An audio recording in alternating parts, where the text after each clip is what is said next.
Hello YouTube family, नमस्ते, प्रणाम, जय माता दी। बहुत ही प्यारा अवसानी माता का पचरा लेकर आई हूँ। आप लोग सुनिएगा और प्यारा सा कमेंट करके ज़रूर बताइएगा ये पचरा गीत आप सभी को कैसा लगा।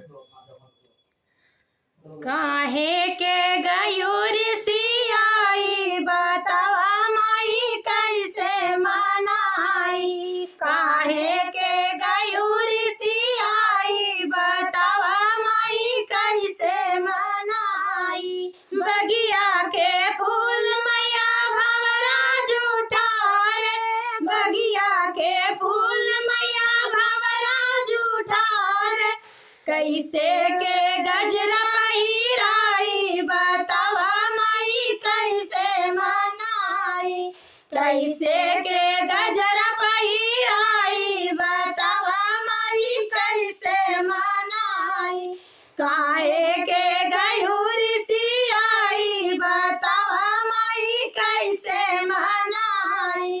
गैया के दूध मैया बछड़ा जुठार, गैया के दूध मैया बछड़ा जुठार।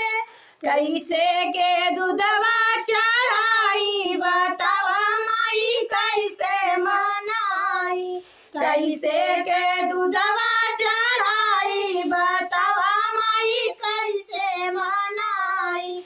काहे के गयूर सियाई बतावा माई कैसे मनाई, काहे के गयूर सियाई बतावा माई कैसे मनाई। गंगा ही जल मैया मछली जुठार, गंगा ही जल मैया मछली जुठार।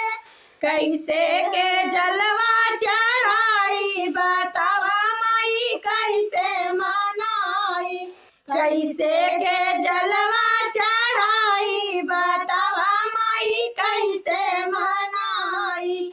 काहे के गयूर सियाई बतावा माई कैसे मनाई। तो जय माता दी, हर हर महादेव। जय अवसानी माई, हर हर महादेव बोले।